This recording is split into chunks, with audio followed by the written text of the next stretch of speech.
Afternoon. The first item of business today is portfolio questions, and the first portfolio this afternoon is Deputy First Minister Responsibilities, Economy and Gaelic. I remind members that questions 1 and 7 are grouped together and that I'll take any supplementaries on these questions after both have been answered, and otherwise, of course, members who wish to request a supplementary question should press the request to speak buttons during the relevant question. At question number 1, I call Alec Hamilton. Thank you, Deputy Presiding Officer. To ask the Scottish Government whether its decision not to make survivors of abuse at Swinney House eligible for Scotland's redress scheme was due to budgetary pressures. Deputy First Minister. No, and I want to push back very robustly on any suggestion that it was. This decision was not made lightly. The existing eligibility criteria reflect the core purpose of Scotland's redress scheme as approved by Parliament, which was designed primarily for those vulnerable children in long-term care, often isolated with limited or no contact with their families. Inquiries conducted by an independent researcher indicate that this was not the position of Swinney survivors, although it in no way diminishes the abhorrent experiences of those survivors. I will meet with members of the Swinney Survivors Group next week to discuss their concerns directly. Alex Hamilton. I'm grateful for that reply. Presiding Officer, the abuse that the Swinney women endured as children is utterly appalling. Anyone who has met with them can't help but feel a sense of fury at what they suffered and an admiration at their brave plight and fight for justice.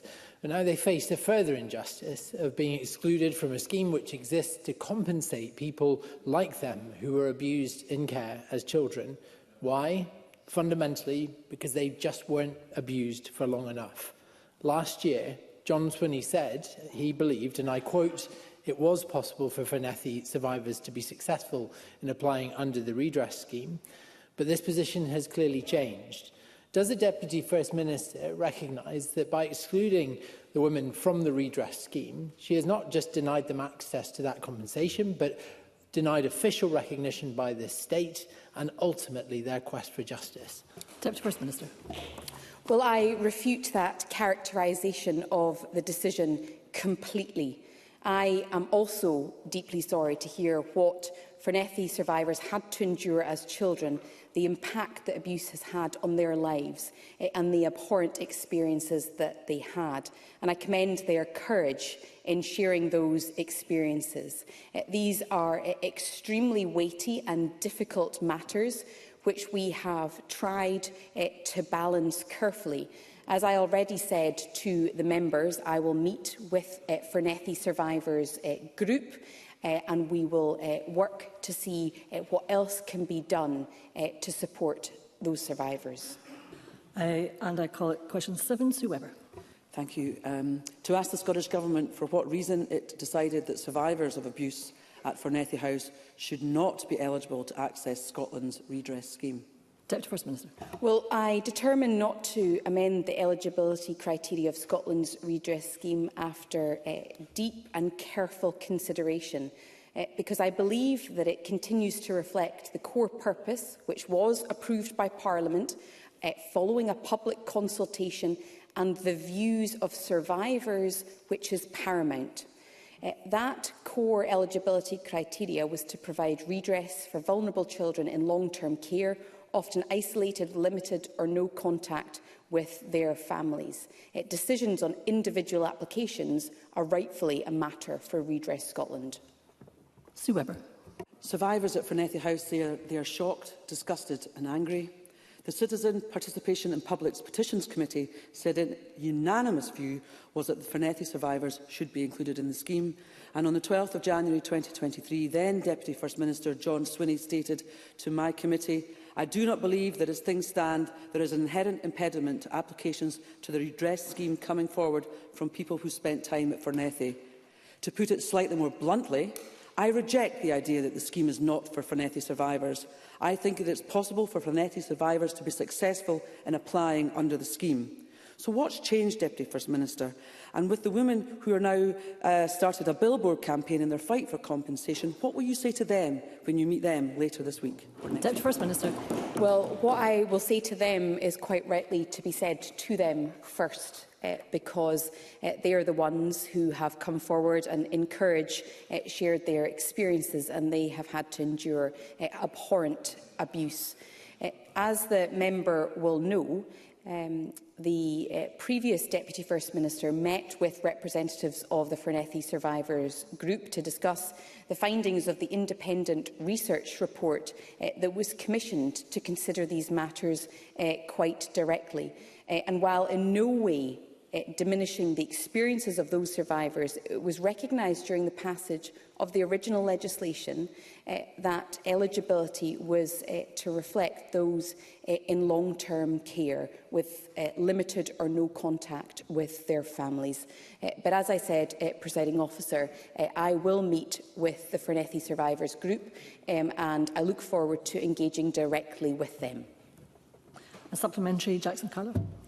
The Deputy First Minister will know the particular interest of the Citizen Participation and Public Petitions Committee. We've taken extensive evidence over many years, in fact, from the Fernethy survivors. We've obviously received the Deputy First Minister's letter.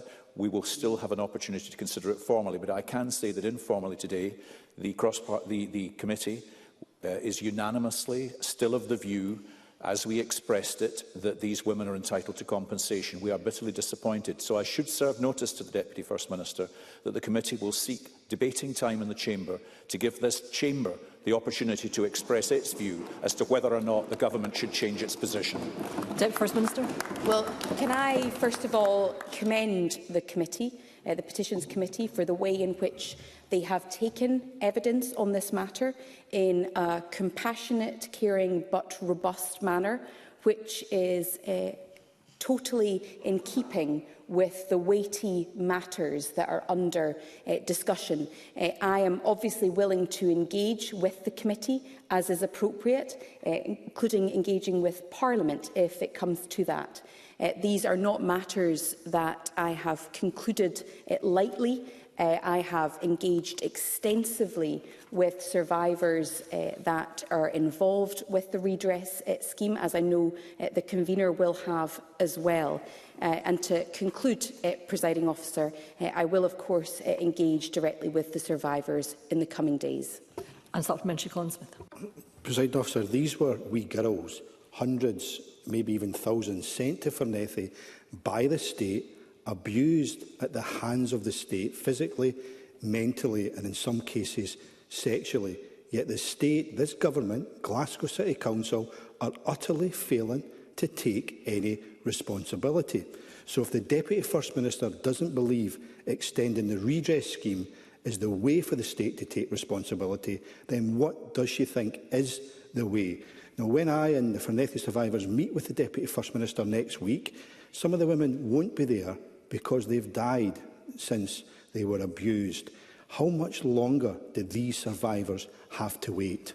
Deputy First Minister. Well, can I say up front in my answer that having read of some of the experiences, having listened carefully to the experiences that have been shared, I am in absolutely no doubt about the appalling and disgraceful and disgusting abuse that has been suffered by those individuals. And that is why it is so important that we get this right, that we navigate the issues, recognising the debate when this legislation was first passed, the views of survivors then. And I do look forward to meeting with Colin Smith and the survivors next week. But the decision that the government has come to does not in any way diminish the experiences suffered by those at Fernethy. Question number 2, Willie Coffey. Thank you. To ask the Scottish Government what discussions it has had with UK Government counterparts regarding future plans for the shared prosperity and levelling up funds. Deputy First Minister. Well, we're in regular contact with the UK Government on a range of issues, including the shared prosperity and levelling up funds. We continue to seek clarity on the future of those programmes, which I don't have as yet. Willie Coffey. Can I thank the Deputy First Minister for that answer? Let's remember, Presiding Officer, that these funds emerged as a replacement for European funding, for which we had full engagement with and scrutiny of. But with these, there was none of that, no attempt to even engage with our local councils on whether they shared the priorities set for them by the last UK government.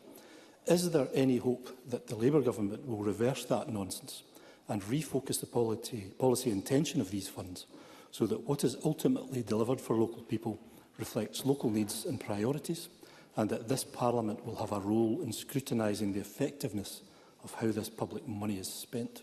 Deputy First Minister. Well, I am encouraged by the Labour Party's manifesto commitment to restore decision-making over the allocation of structural funds to the devolved nations. And so, taking them at their word, I therefore expect to work with the UK Government in the design and implementation of any future funds, and only await the invitation to do so. Supplementary, Murdo Fraser.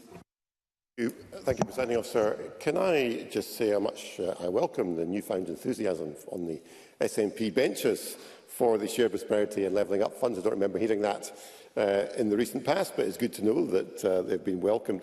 I wonder if the Deputy First Minister would agree with me that many communities across Scotland benefited from these funds, and we all want to see them continue. Deputy First Minister. They used to benefit from all the funds that we got from the European Union as well, which I think they had more power over, control over and more say in the allocation of. So I think my newfound enthusiasm is in the hope that the decisions might be less politicised than they were under the regime operated by Murdo Fraser's colleagues. Supplementary, Paul Swinney.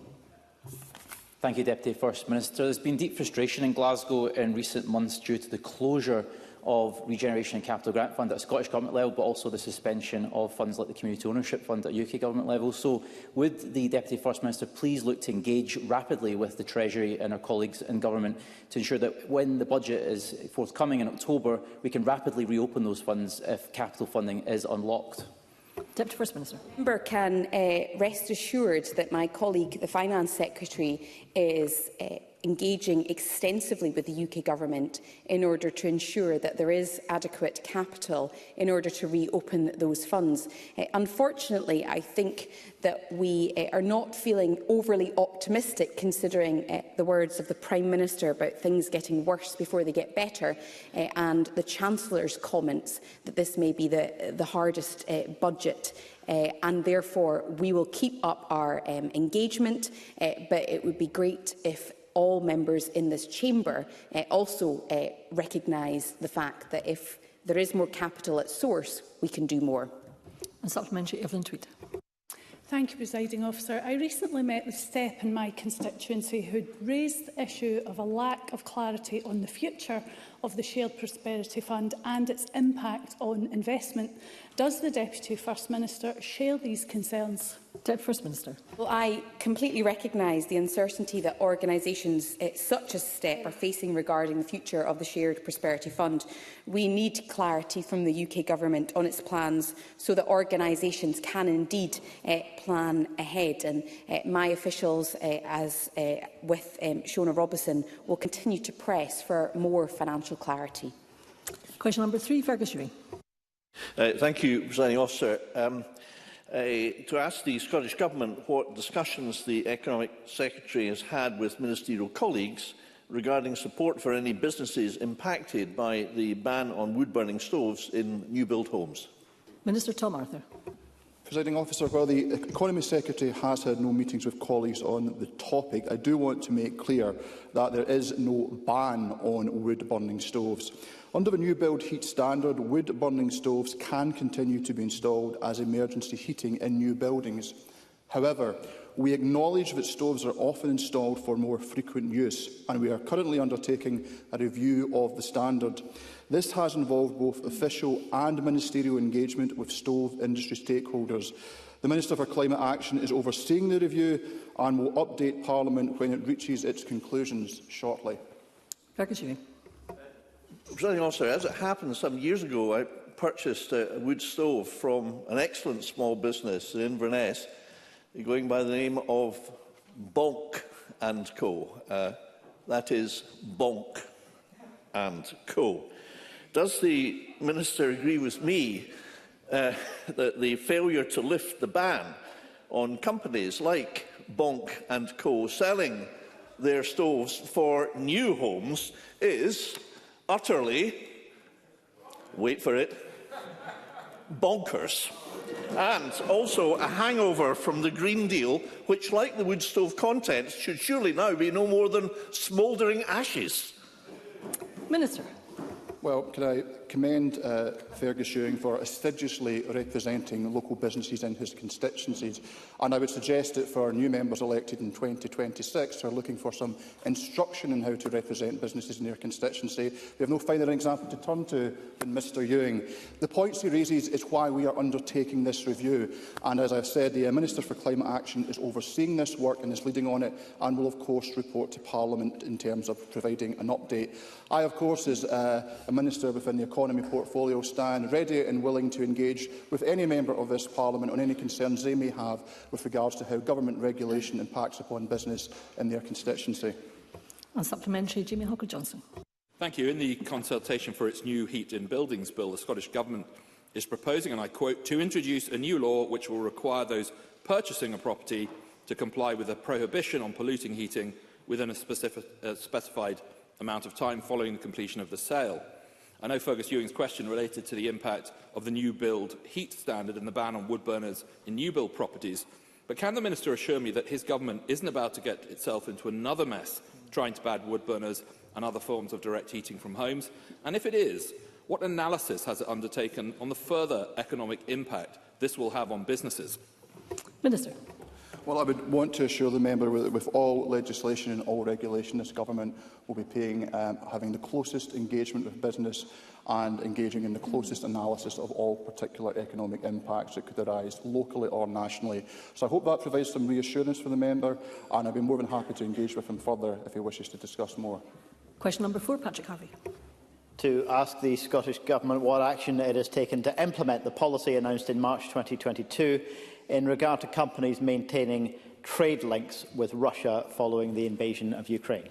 Deputy First Minister. Well, in March 2022, we called on businesses in Scotland to sever their links with Russia. That policy reflects the specific circumstances of the full-scale invasion of Ukraine and is additional to the UK Government's regime of sanctions against Russia. We subsequently issued guidance for the Scottish Government and our economic agencies when entering into a significant relationship with companies.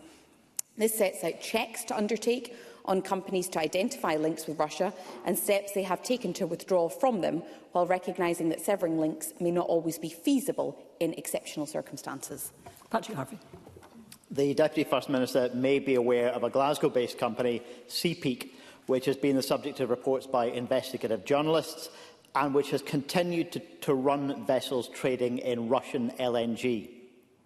The fact that a firm based in Glasgow is continuing to prop up the Putin regime by trading in fossil fuels, regardless of either the invasion of Ukraine or the climate emergency, will shock and disgust many people. Yet there's currently no action being taken to shut down this extraordinarily unethical business. Will the Deputy First Minister write to the new Foreign Secretary highlighting this scandal and urging the UK Government to ensure that firms profiteering from a business that fuels climate change and helps fund Putin's illegal war are shut down? Deputy First Minister. Patrick Harvey suggests, sanctions are a reserved matter, and we have made very clear what our views are in relation to Russia, and we expect businesses and organisations to reflect that are operating in Scotland. We have called on the UK Government to put in place the strongest possible sanctions regime against Russia, and I will indeed write to the Foreign Secretary to make clear our position on these matters and to encourage them to continue to increase pressure on the Russian regime. Question number 5, Ruth Maguire. Presiding Officer, to ask the Scottish Government what assessment it's made of the contribution that house building makes to the Scottish economy. Deputy First Minister. Well, our statistics estimate that in 2023, investment in dwellings, so that's both house building and repairs and maintenance, totalled around £6.9 billion, directly contributing 3.5% of GDP, and as set out in our long-term strategy, Housing to 2040, housing makes a crucial contribution to our vision of an economy that delivers sustainable and inclusive growth for the people of Scotland. Ruth Maguire. Thank the Deputy First Minister for that answer. As well as benefits to the wider economy, housing plays a critical role in the economic opportunity for individuals and their families. The impact quality housing has on health and education is also well understood. With that in mind, can I ask the Deputy First Minister to provide an update on the work of the Housing Investment Task Force and the actions being taken to unlock housing investment that will bring economic and social benefit to our communities? Deputy First Minister. Well, I met with the Housing Minister just a matter of hours ago to discuss progress on the Housing Investment Task Force and to consider how we can work together to ensure that there is a flow of investment and homes are being built. We recognise that housing is one of the most pressing economic issues of our day, but it's also one of the biggest opportunities if we can support people to live in a warm, secure and affordable home. In the programme for government later today, Parliament will see the actions that we are taking that take account of some of the early outputs from the task force. The task force itself is due to report by the end of March 2025. Supplementary, Miles Briggs. You, Deputy Presiding Officer. During the summer, I met with a number of developers who have highlighted the total collapse now in the mid-market rent sector in Scotland following its inclusion in the SNP Green Rent Controls policy.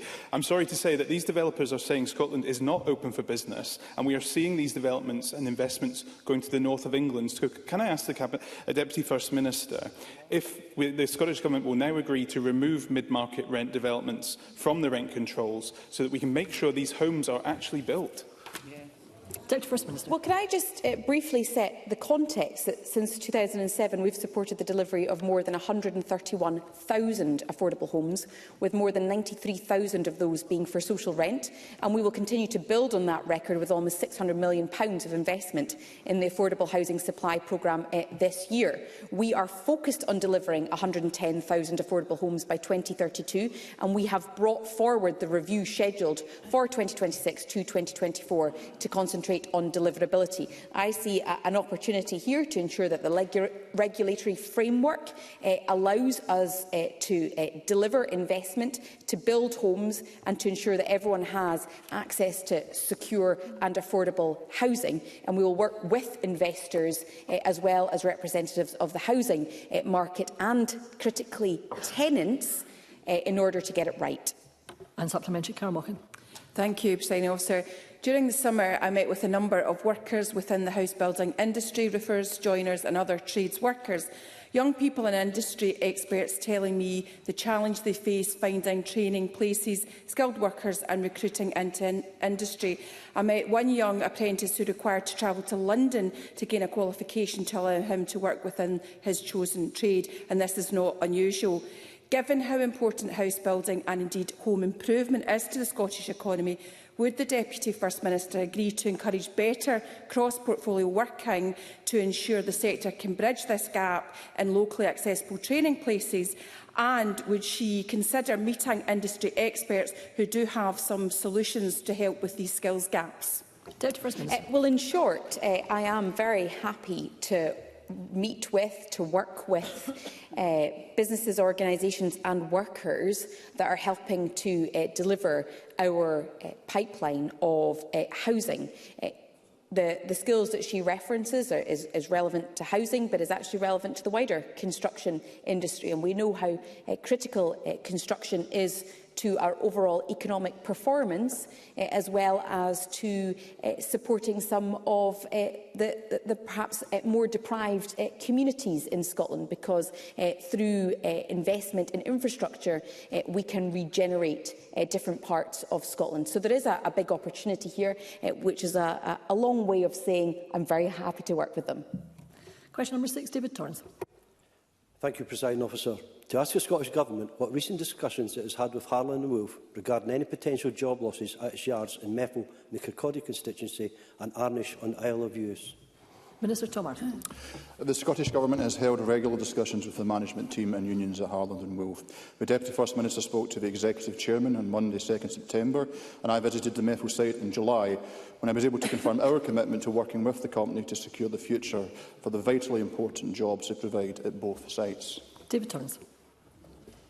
The workforce at both these Scottish yards are passionate, dedicated and highly skilled. In recent years, the Meffel site has seen a resurgence in shipbuilding. In addition, it has continued its presence in the renewable sector. Does the Cabinet Secretary share my view that every avenue must be explored to safeguard the future of the site and ensure that jobs and apprenticeship opportunities for future generations exist for many years to come? Minister. Yes, I do, and I can also assure David Torrance that the Scottish Government are engaging with the UK Government and the business, both at a senior and a local level. It is ultimately up to the management teams and investors within the business to work through the commercial options to provide a sustainable future for the organisation and the workforce. The business is fully aware of the interest from both governments, and the management are working closely with the UK and Scottish governments. And supplementary, Claire Baker. Thank you very much. As Mr Torrance has recognised, the site at Methil has a highly skilled and committed workforce, and they are keen to contribute towards a just transition. I understand that the Methil and Arnish sites have progressed to Phase 2 of the Scottish Offshore Wind Energy Council Strategic Investment Model. That's an important fund for supporting businesses who are going to help us realise a just transition. Can I ask when a decision on investment is going to be made, and does the Minister recognise the importance of a swift decision to protect jobs in Methil and support the yard to secure contracts? Minister. I'm not in a position to confirm when a decision will be made, but I do recognise the points that the member raises. And question number 8, Liam MacArthur. Thank you. To ask the Scottish Government whether it will provide an update on the development of its green industrial strategy and its commitment to leverage up to £500 million over the next 5 years for Scotland's offshore wind supply chain. Deputy First Minister. Well, we will publish the green industrial strategy shortly. We're kick-starting our commitment to invest up to £500 million to anchor our offshore wind supply chain in Scotland, with investment of £67 million in the sector this financial year. That supports market certainty, creating highly productive, competitive offshore wind sector, providing thousands of new jobs, embedding innovation, boosting skills, and we're working across the public sector to ensure that funding is delivered to the projects as quickly as possible, subject to rigorous due diligence and value for money assurance processes. Liam MacArthur. I thank the Deputy First Minister. Last year, the Floating Offshore Wind Task Force made clear that a minimum of 3 to 5 Scottish ports need to urgently be transformed into new industrial hubs to enable the required rollout of floating offshore wind. Without major downstream infrastructure investment in our offshore wind sector, there's little prospect of Scotland meeting our net zero goals or realising our energy potential. So, given the Finance Secretary's confirmation yesterday that ScotWind revenues will be diverted away from tackling the climate and biodiversity crises, can the Deputy First Minister provide a cast-iron assurance that the Government remains committed to that £500 million leveraging in over the next 5 years for the offshore wind sector, alongside a 10-year £500 million Just Transition Fund? Deputy First Minister. Well, I think the fact that we have already spent £67 million as part of that £500 million illustrates that we are serious about delivering this investment. We're taking a commercial first approach to investment to leverage private funding in the infrastructure and manufacturing facilities critical to our world-leading offshore wind sector. And while investments are likely to have a specific geographical focus, perhaps even on Orkney, the wider economic value will benefit all of Scotland in the process. Thank you, Deputy First Minister. That concludes portfolio questions on Deputy First Minister responsibilities, economy and Gaelic. And there will be a very short pause before we move on to the next portfolio to allow members to change positions should they so wish. And if they could do that quickly, that would be helpful.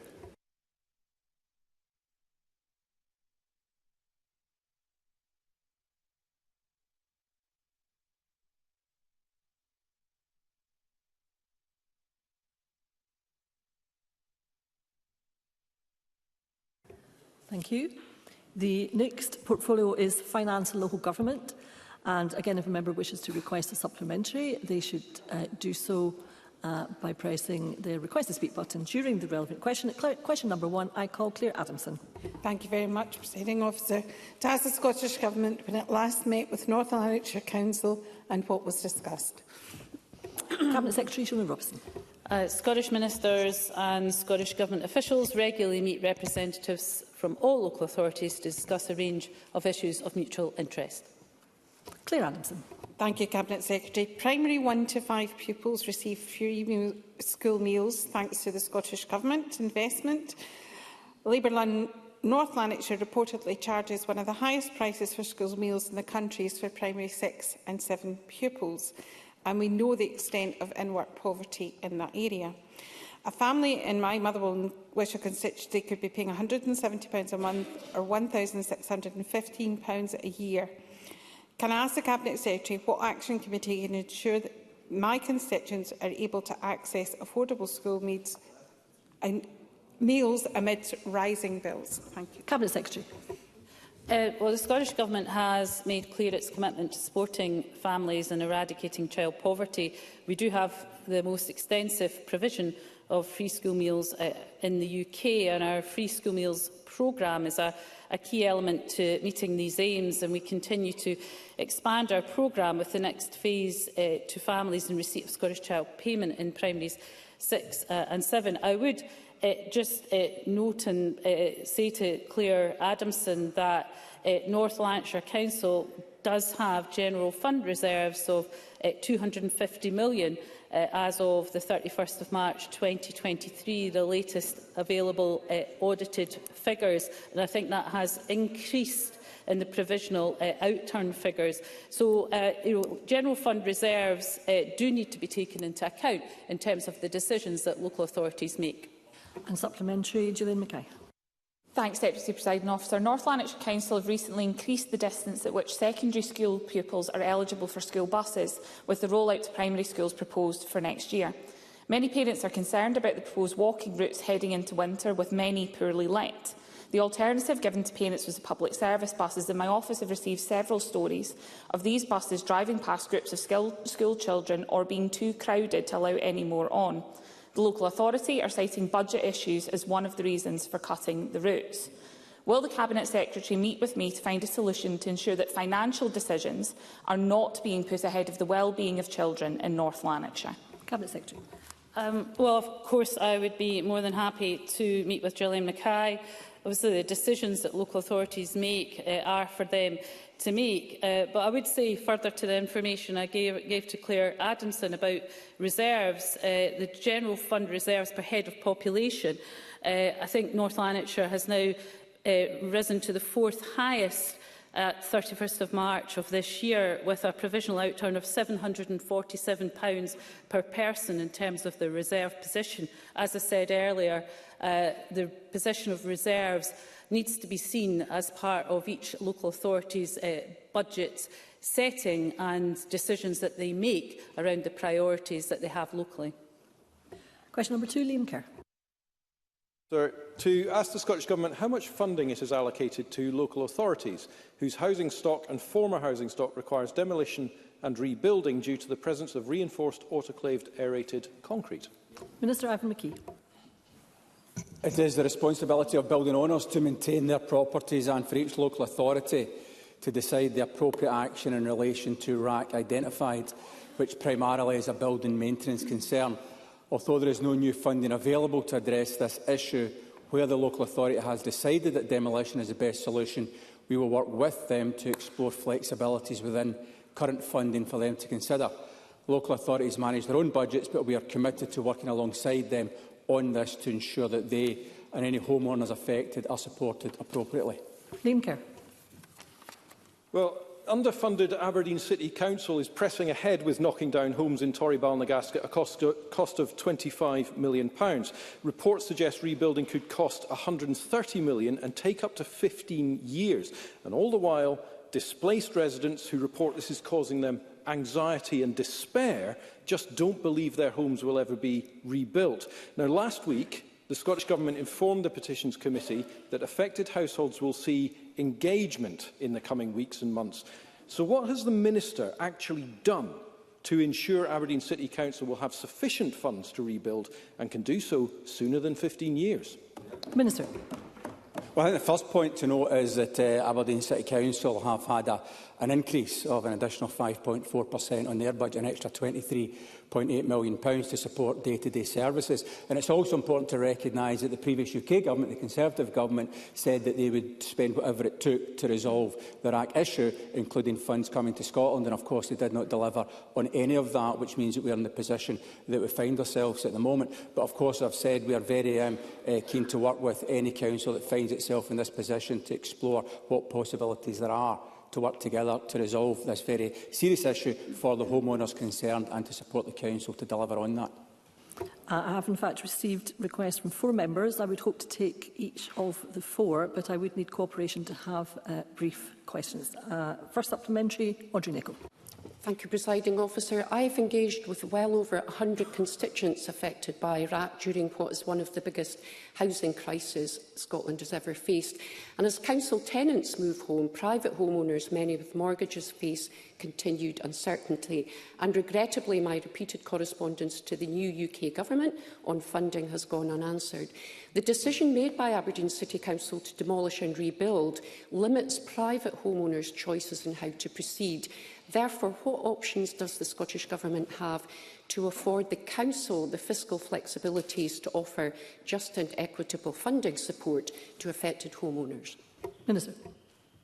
My ministerial colleague, the Minister for Housing, and his officials have held constructive discussions with Aberdeen City Council throughout their options appraisal process for homes impacted by poor condition RAC, and as indicated in my earlier response to Mr Kerr, while there are no additional funds to allocate to this issue, we have supported the exploration of financial flexibility options for the Council to consider. Aberdeen City Council have not yet made a formal request for statutory flexibilities, but as soon as we receive this, we will give urgent consideration so that the Council may provide early assurance to those affected. Supplementary, Mark Griffin. Thank you, Presiding Officer. It's good to hear that the Scottish Government are committed to resolving some of the issues around RAC.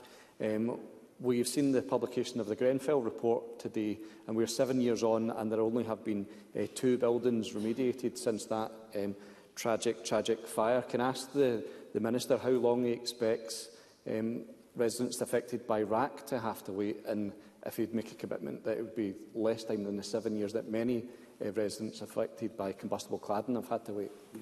Minister. As I've indicated, we are working with my colleague, the Minister for Housing, whose portfolio this is working with local authorities across Scotland to understand the extent of this and to work with them where they come forward and make formal requests for flexibilities to be able to ensure that together we're able to support householders that are affected by RAC, and I'm sure that my colleague, the Minister for Housing, will give an update in due course as to progress being made on this very important issue. Supplementary, Mark Ruskell. A group of residents in Tillicoultry were forced to move out of their homes over a year ago because of deteriorating RAC, but they still don't have access to their homes to collect personal belongings such as passports, and there are growing fears in the community these properties are going to be broken into. Can I ask the Minister what guidance the Scottish Government is offering councils on residents who may need to re-enter their homes to retrieve essential items during the period where they are unable to live there?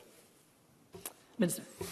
I recognise the issue that the member raises, and I know that this has happened in other situations where residents have had to move out very quickly of their premises, and I've seen it in Glasgow as well, of course, at short notice due to safety concerns. Clearly, there's a balance to be struck here between the safety of those residents who may want to enter those potentially very dangerous properties and their need to retrieve personal possessions and other important documents and so on. I will check with my ministerial colleagues what guidance there is available on this and respond to the member to make sure that he's aware of the current situation and the guidance that government has put in place to deal with those particular situations.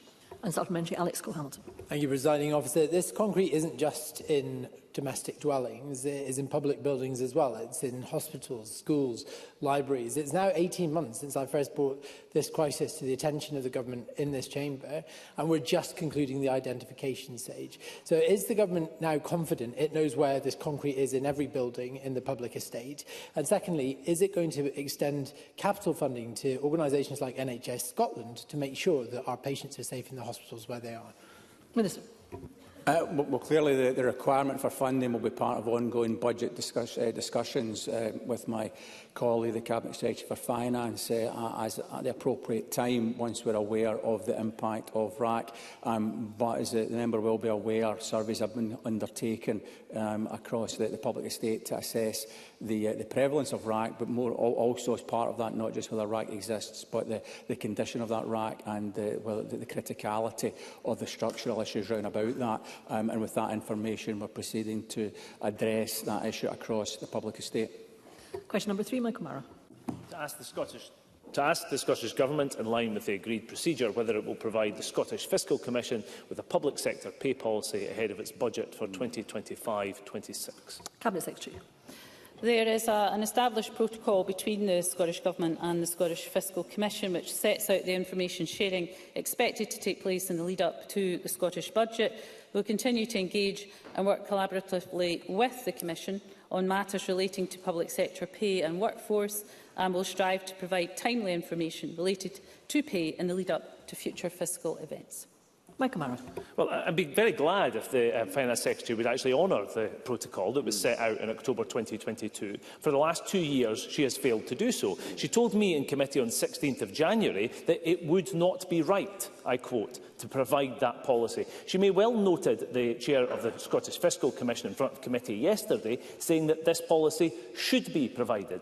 Given the debacle of her cuts yesterday due to the incompetence partly around public sector pay, can she commit now to producing that policy to the Commission ahead of the budget? Cabinet Secretary.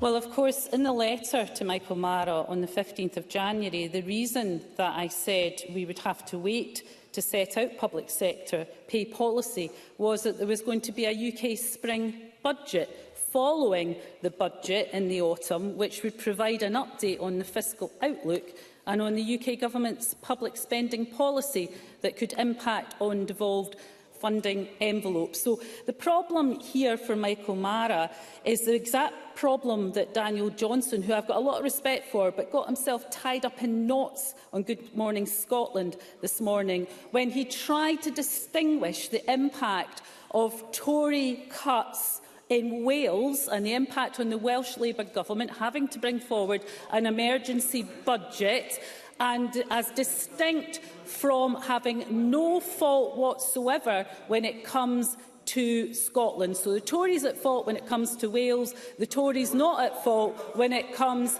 to Scottish public finances. It was excruciating to listen to, and Labour really have to come clean in their analysis of the situation. So we will continue to work with the Scottish Fiscal Commission. We will continue to make sure that pay policy is affordable, sustainable, and we will take that forward. Thank you, Cabinet Secretary. Supplementary, Elizabeth.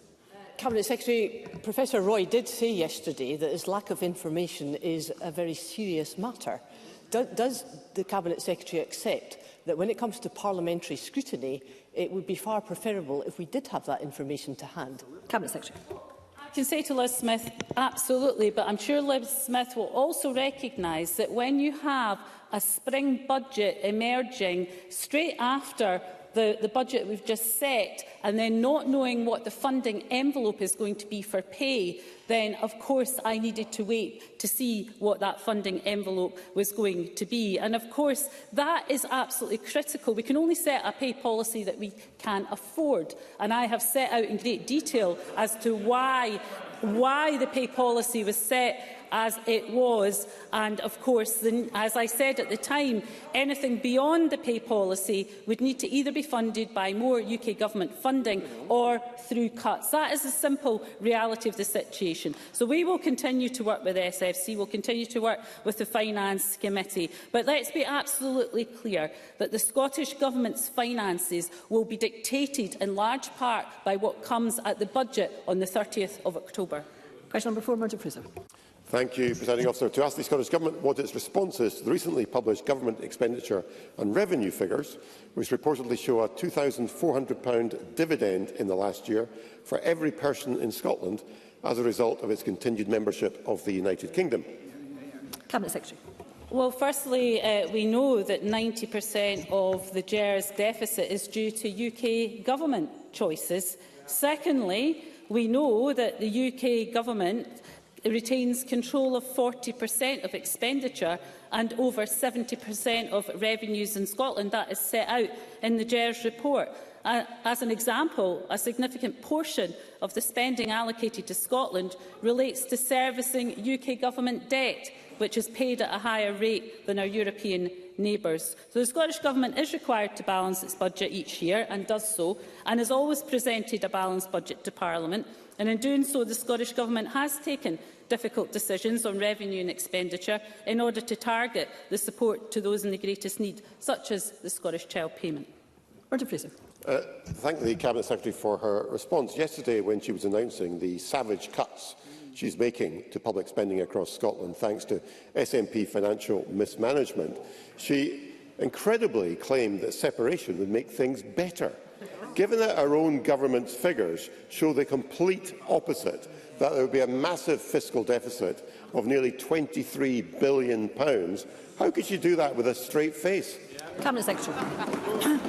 Well, as the Treasury have just pointed out in the last few weeks, the Treasury, which I am assuming Murdo Fraser will accept this figure, the deficit is on UK governments, his government, the Tory government, not resetting budgets due to inflationary pressures. That took £15 billion out of public funding, £15 billion. So we'll take no lectures from the Tories about financial management when they took £15 billion out of public services by not resetting budget with inflation, and of course £22 billion of a black hole, which of course the Labour Chancellor has outlined, which of course will impact on Scotland if the Labour government continues to follow Tory fiscal rules. And of course they're quite chummy today, so I'm sure unfortunately that's what Scotland will experience going forward.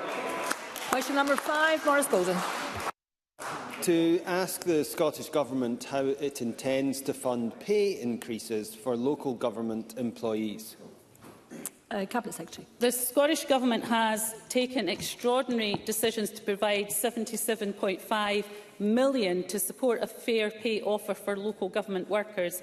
This is a better offer than made in the rest of the UK, and most will see a rise of more than 4%. This is at the absolute limit of affordability, and as set out to Parliament yesterday, we are taking action across all portfolios to balance our budget, and this is made more difficult by the Chancellor's decision not to fully fund pay deals and a lack of clarity on funding ahead of the UK Government's budget. Maurice Golden. I thank the Cabinet Secretary for that answer. Last week we learned the SNP were diverting £5 million from nature restoration to fund pay awards. Earlier this week, Unison members voted to reject the latest offer from COSLA. Given the Cabinet Secretary has also now slashed £23.4 million from the Net Zero and Energy budget, will she rule out diverting any more funds from climate and nature projects? Cabinet Secretary. Well, of course, we didn't want to have to make any of the decisions that we've had to make, but in order to resolve some of the pay disputes and to support public expenditure on pay, then we've had to take some of these very difficult decisions. Of course, the nature restoration budget that Maurice Golden referred to will be restored in 25-26. We made that commitment. But of course, I'm sure Maurice Golden will want to welcome the fact that the GMB, of course, have accepted the pay deal. We'll hear what Unite have to say tomorrow. The EIS have accepted the position for teachers, which again is something to be welcomed. We would urge COSLA to continue to discuss with Unison the position that they have, because they are, at the end of the day, the employers, and we would urge them to do so. What we don't want to see is further damaging industrial action, and that is why we have gone above and beyond in order to help with the envelope that COSLA could offer to a local government workforce. It's also worth bearing in mind, Presiding Officer, that there is no additional funding coming from the UK Government for the local government workforce apart from teachers, and that is regrettable. Thank you, Brief supplementary, David Torrance. Thank you, Presiding Officer. Does the Cabinet Secretary, like me, welcoming GMB members, have agreed overwhelmingly to support fair pay offer made, and does she share my disappointment that Unison members had voted to reject it? Hopefully Unite members will vote to accept it and agreement can be reached with Unison. Can she advise how the pay offer and levels for Scottish local government employees compare with other parts of the UK? Cabinet Secretary. Well, I am pleased that over three-quarters of GMB Scotland members agreed that this is a fair pay offer and voted to accept it. The pay award offered in Scotland is, as I said earlier, better than that made to local government workers across the rest of the UK. More than 60% of workers would receive an increase of more than 4%. And importantly, the lowest paid workers, including Unison members, would receive an increase of 5.63%. I think that is a fair offer for all, and the Scottish Government will continue to work constructively with COSLA as efforts continue to secure a deal and avert industrial action, which, as I said, is in no one's interest. Question number 6 is not lodged. Question number 7, Colette Stevenson. Thank you, Presiding Officer. To ask the Scottish Government what recent discussions the Finance Secretary has had with the UK Government regarding public spending in light of the Prime Minister's remarks that the Labour administration's first budget is going to be painful. Cabinet Secretary. Well, the First Minister and I met the Chancellor of the Exchequer last week, and we discussed collaboration between the Scottish and UK governments, but also pressed the Chancellor on the need for public investment across the UK to protect public services, to tackle poverty and to grow the economy. The Prime Minister's remarks about the next UK budget, are deeply concerning, as this, as I said earlier, will absolutely directly impact on our funding. I set out yesterday the difficult decisions we're already taking on the challenges facing the Scottish budget, and as the Chancellor looks to her first budget, it's vital that public services and vulnerable people are protected and that we don't have further austerity impacting on public services here in Scotland. Colette Stevenson. I thank the Cabinet Secretary for that response. After 14 years of Tory austerity, the Labour Party in Westminster is intensifying the worst of what we saw under the likes of David Cameron and Boris Johnson.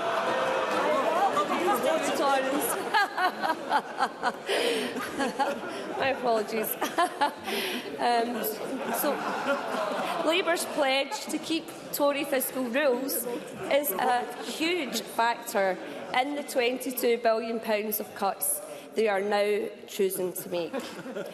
Labour promised change, but they are delivering the same old failed Westminster economic agenda.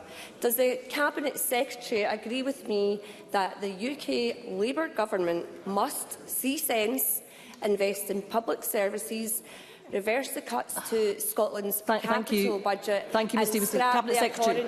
Cabinet Secretary.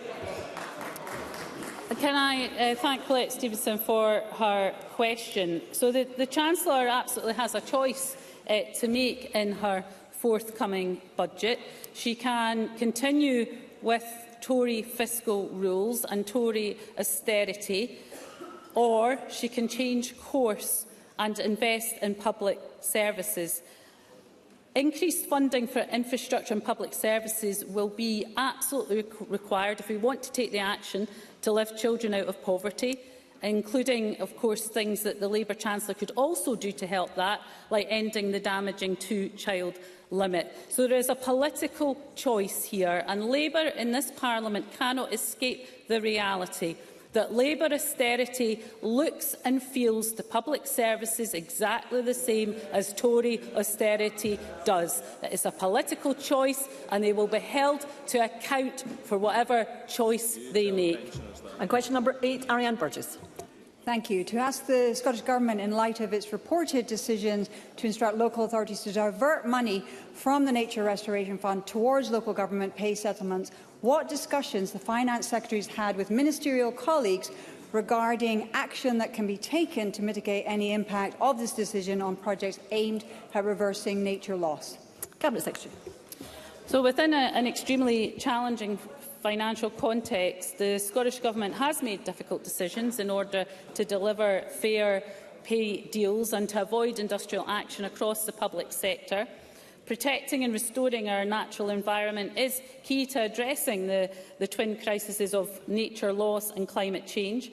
More than £50 million has already been distributed through the Nature Restoration Fund since 2021.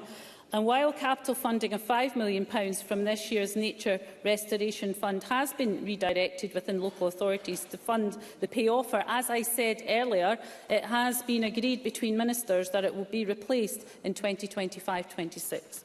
Ariane Burgess. The Nature Restoration Fund has created jobs right across Scotland and brought benefits to local communities, their economies and environments. The Greens are fully in favour of fair deals for council workers.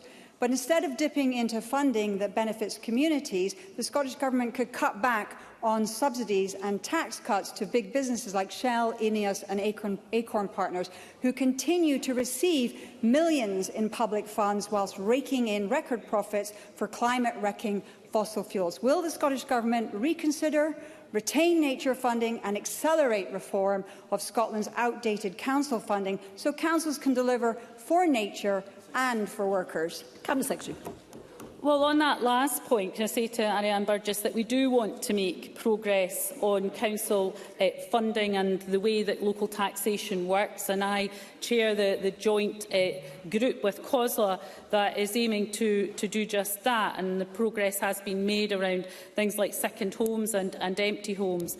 But the point about the fair pay deal and the Nature Restoration Fund is that it had to be funding that was available now in year. So the ideas and issues that Ariane Burgess raised would not release that funding in year to be able to support the pay deal in the here and now, and that had to be done. So these choices are difficult, but they were the only ones available in order to make that pay envelope bigger to be able to make that offer. So, as I say, that money will be restored in 25-26 because we do recognise the importance of that, and I hope that's something that Ariane Burgess will support.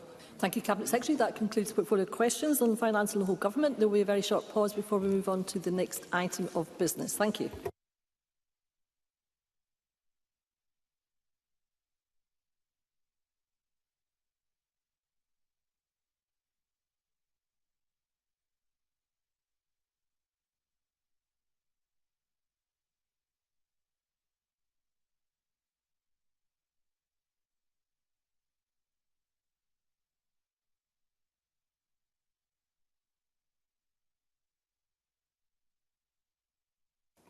The next item of business is a statement by John Swinney on Programme for Government 2024 to 2025. The statement will then be debated, so there should be no interventions or interruptions. And I call on John Swinney, up to 30 minutes, First Minister. Presiding Officer, this year Parliament marks the 25th anniversary of its opening, and I have witnessed every previous programme for government being announced, albeit from different places across the parliamentary chamber. Today, however, is the first time that I present a programme for government. It is an extraordinary privilege to do so and to have the opportunity to further shape the direction of our country. I do so in a spirit that recognises that we all come from different political traditions.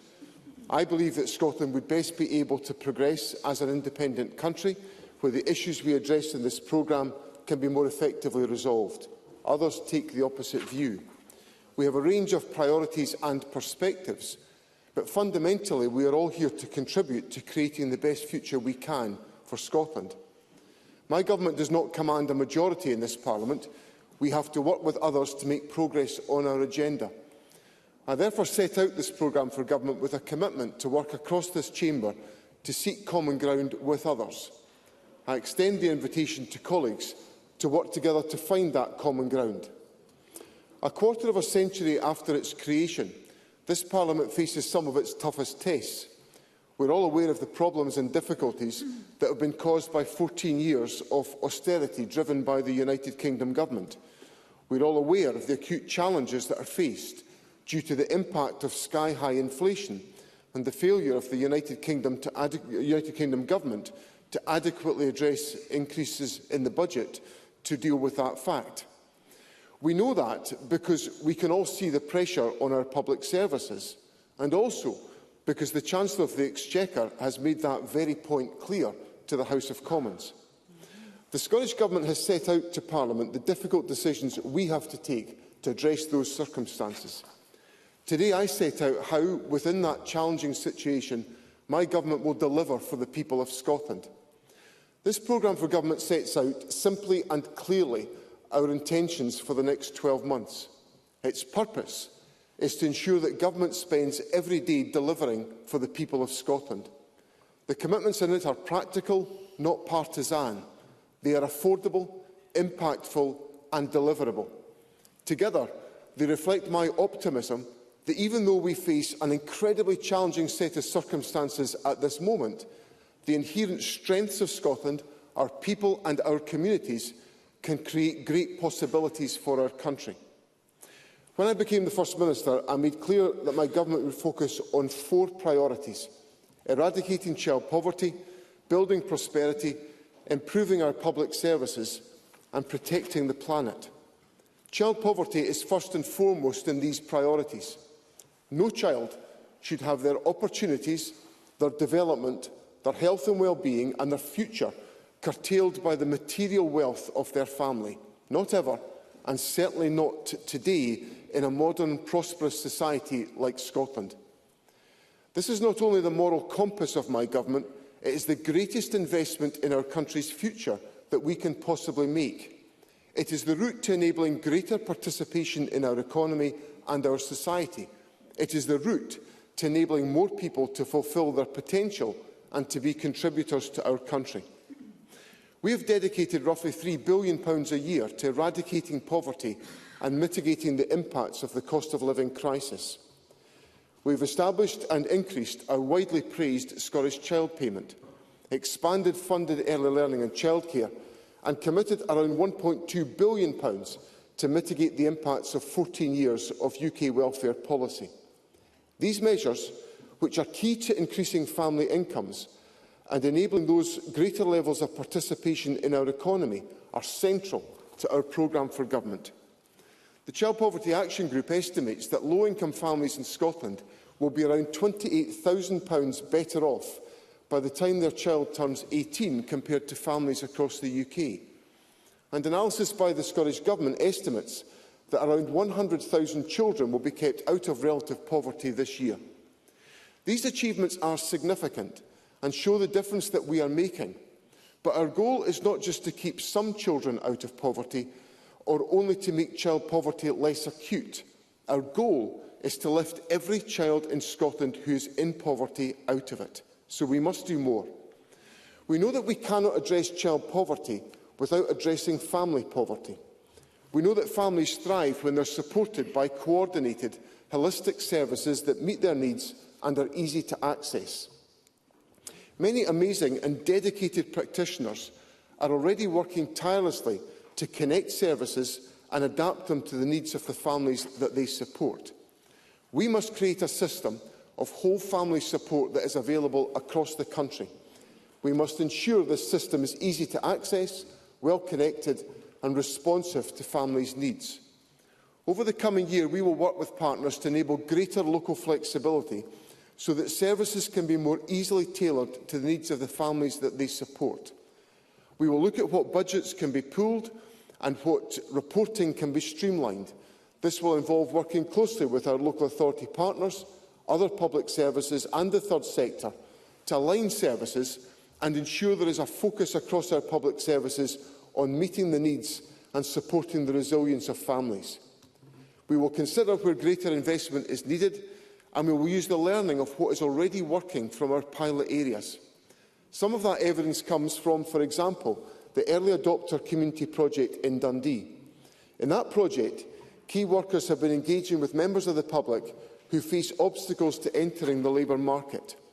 By providing focused childcare support, advice on eligibility for benefit provision and employability support, individuals are being supported into the labour market. These individuals are sustaining employment and experiencing a number of benefits to their financial and mental well-being. The key objective of the approach that we will take will be to deliver significant reform of the work of public services to deliver whole family support extensively across the country. This will create the conditions that support more parents into employment and reinforce our work to eradicate child poverty.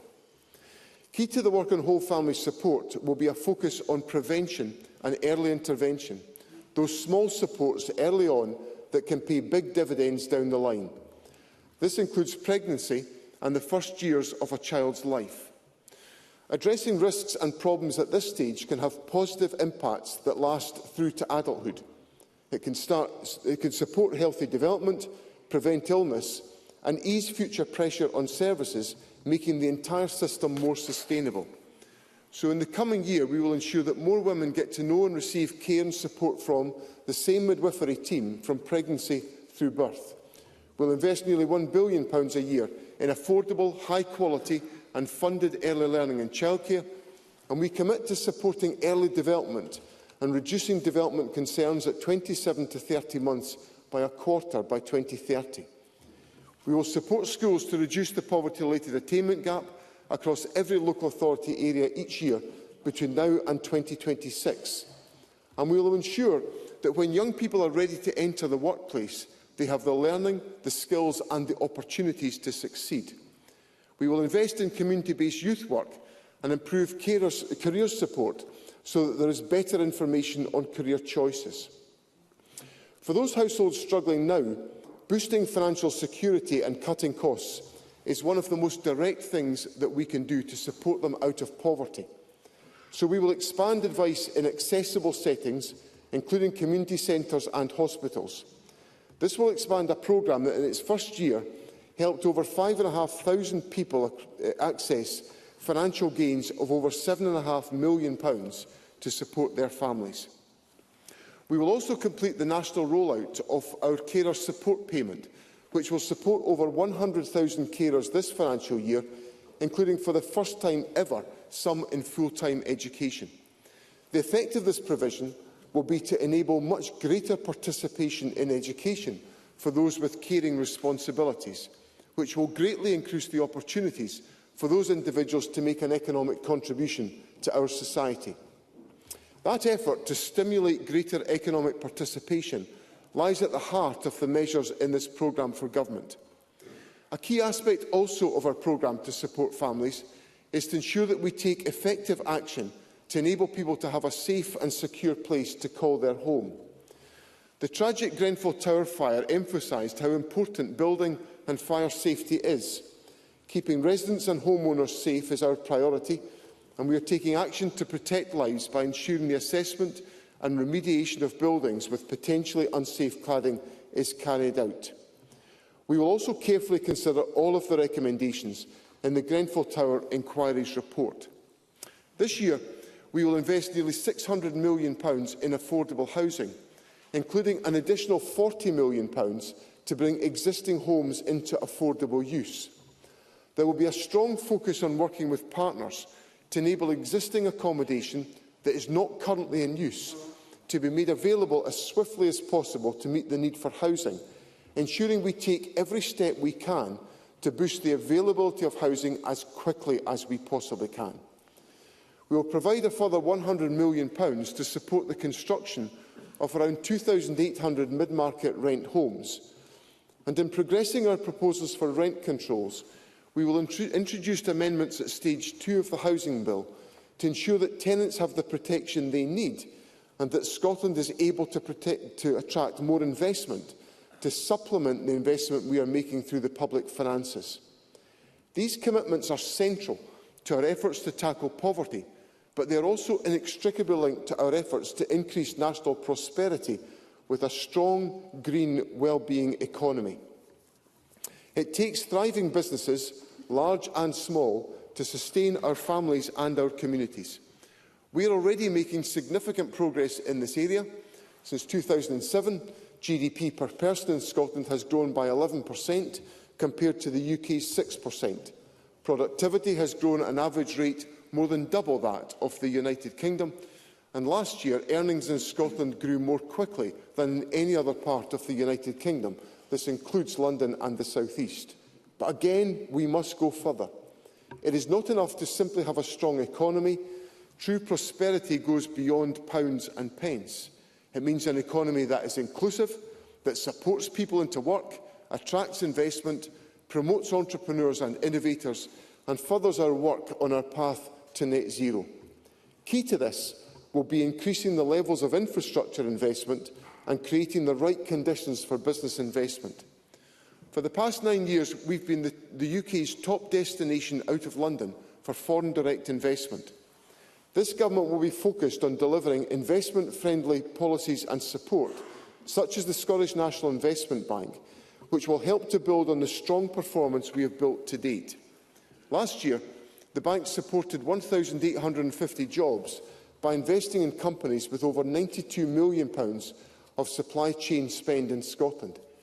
Its £60 million investment in Thriving Investments Mid-Market Rent Fund will help deliver affordable, quality rental homes.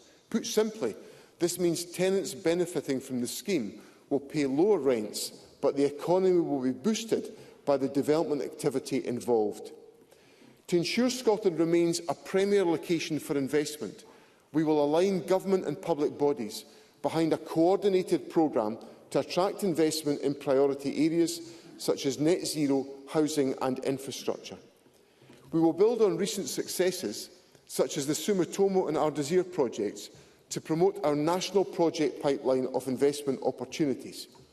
We will develop 2 green freeports and establish 2 new investment zones. And with our commitment of up to £500 million of investment, we will seek to generate at least £1.5 billion in private investment to support the offshore wind sector. A critical element of ensuring that Scotland is attractive to investors means that we must intensify our support to Scotland's innovators and entrepreneurs as part of our work to become a start-up and scale-up nation. So this year we will maximise the impact of our national network of start-up support, our Tech Scaler programme. The programme has already supported start-ups to raise £70 million in investment. We will also work with organisations like Scottish Enterprise, the National Manufacturing Institute for Scotland and the National Robotarium to create new opportunities for our most promising deep tech companies. We will ensure our universities can contribute to international leading research and economic growth and support the development of business clusters in areas such as digital and AI, life sciences and the energy transition. Small and medium-sized businesses are the backbone of our economy, so we will deliver the commitments set out in the New Deal for Business. And we will empower decision-making through regional economic partnerships and sign the Falkirk and Grangemouth and Argyll and Bute regional growth deals. We will tackle economic inactivity and skill shortages in our workforce and remove barriers to employment. This includes leading a new national approach to skills planning and introducing the Post-School Education Reform Bill to simplify the post-school funding body landscape. Special support for disabled people will be enhanced across all local authorities by the summer of 2025. We will expand Scotland's migration service and continue to make the case for tailored migration routes, including a rural visa pilot to support rural employers to recruit the people that they need. We will support Scotland's culture sector and creative industries, which are key to our economy, our culture and national identity, and we recognise the need for the artistic and creative community to be well supported for the future. A review of Creative Scotland will be undertaken to ensure the appropriate approach is in place to meet the needs of the sector, and I am pleased to confirm to Parliament that the resources required to enable Creative Scotland to continue the work of the Open Fund are now available for them to distribute. And we will continue to invest in our national infrastructure, the transport and digital networks that enable our economy to thrive. This year, over 20,000 premises will be connected to gigabit-capable broadband across Scotland in areas of market failure. We will progress the dualling of the A9, with construction expected to start before the end of this year on the Tomatin to Moy stretch, and the procurement process is already underway on the Tay Crossing to Ballinluig stretch. We will deliver 3 of the 6 new major ferries under construction at the present time, and we will progress the procurement of 7 new electric ferries as part of the small vessel programme. We will also continue to invest in our rail network and upgrade and reconfigure power supplies to support further electrification of our railways. All of this will improve access to and from our rural and island communities, improving transportation safety, journey times and reliability, and generate economic growth. It will also enable delivery of our valuable public services and ensure people in every corner of Scotland have access to the high-quality services they need when they need them. Public services touch every aspect of our day-to-day lives. They support our families, they enable our economy to grow and to thrive. Key to public services is ensuring everyone has access to high-quality services that are right for them. Those services must be easy to access and to navigate. Nowhere is this more notable than with our National Health Service. We've seen terrific successes in our National Health Service, including the best-performing core A&E departments anywhere in the United Kingdom. We need to ensure our NHS has the resources it needs both for today and for the years to come. We will increase boards' baseline funding to reduce waiting list backlogs. We will deliver around 20,000 more orthopaedic, ophthalmology and general surgery procedures annually in our new national treatment centres, and free up 210,000 planned care outpatient appointments through our Centre for Sustainability delivery programmes, thus eliminating unnecessary hospital attendances. We will also reform primary care, increasing capacity and access to general practice, community pharmacy, dental and community eye care services by the end of 2026. And backed by £120 million of additional funding for NHS boards, we will support continued improvements across a range of mental health services and treatments. This includes meeting the child and adolescent mental health services waiting time standard nationally and clearing backlogs by December 2025. We will intensify our work to tackle delayed discharge. No one should remain in hospital any longer than they need to, so we will standardise best practice and an integrated approach from the time a person enters hospital through to their timely discharge. This will ensure everyone can recover in the best, least intensive setting for them, whilst also making room in hospital for those who need it. But in this challenging fiscal environment, we cannot deliver public services as we did in years past. We must change the model of service delivery to promote positive outcomes, prioritise prevention and reduce demand for future services. Once again, intelligent investment and innovation will be key here. For example, the Scottish Government invested £4 million to pilot rapid cancer diagnostic services across 5 NHS boards. This service works through primary care to provide a quicker diagnosis to people experiencing non-specific symptoms. Impressively, an evaluation of the pilot in NHS Fife and in NHS Dumfries and Galloway found the estimated time to diagnosis was roughly 65 days faster than via the more usual route of a general surgery clinic. Earlier diagnosis means better outcomes, less intensive treatment and less strain on the system. It means Scotland as a whole is healthier. We have similar ambitions for all of our public services as part of our 10-year public service reform programme, which will guide our approach. And every area of this government is committed to delivering reform consistent with those principles. As part of this ambitious programme, we will work with local authorities to boost school standards with a focus on attendance, behaviour and the curriculum. We will implement the curriculum improvement cycle and progress with qualifications reform.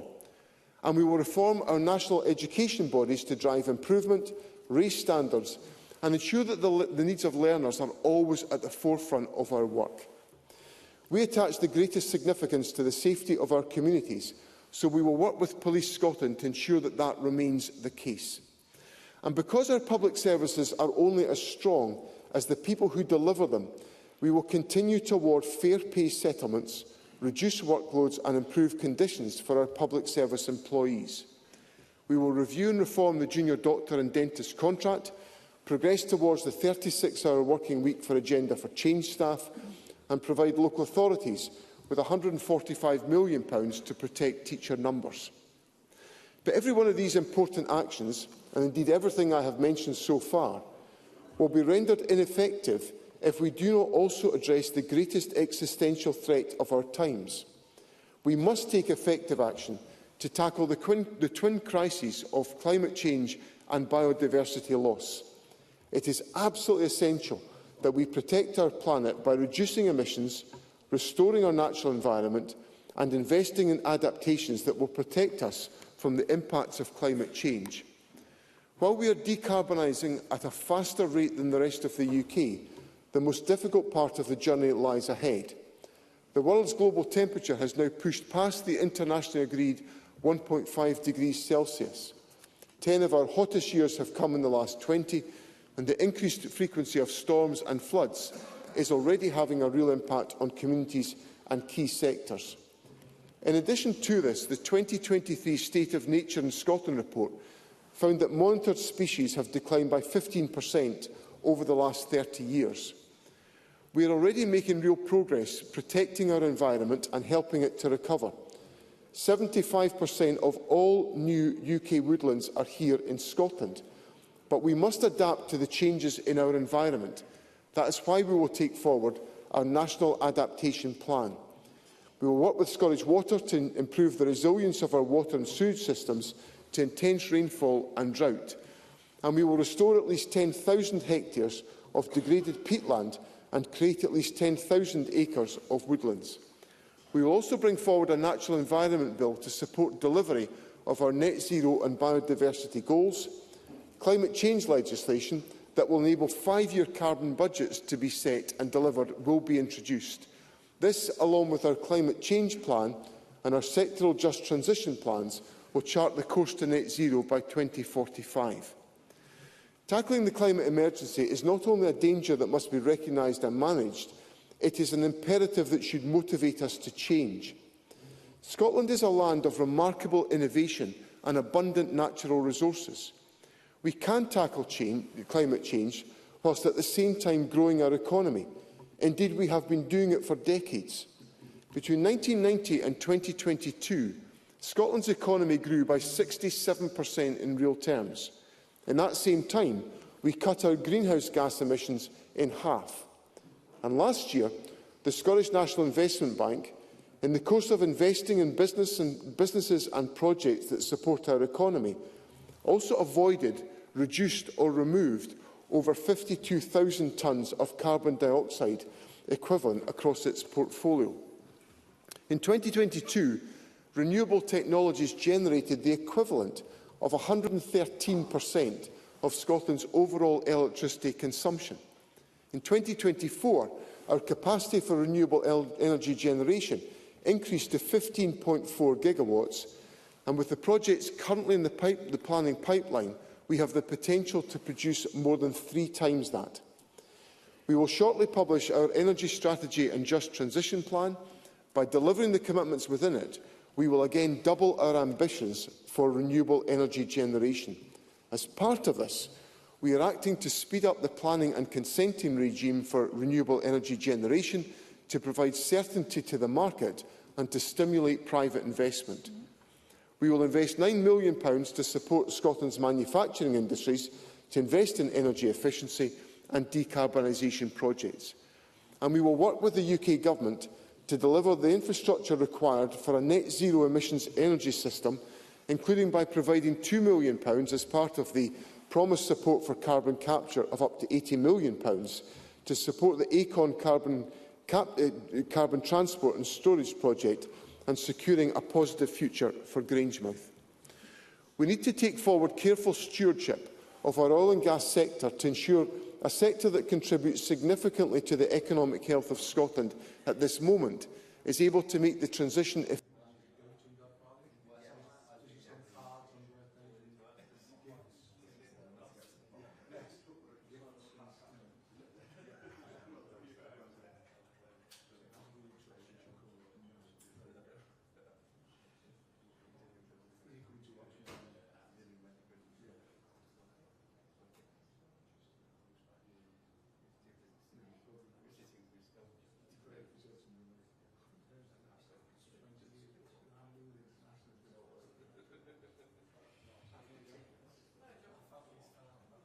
asking for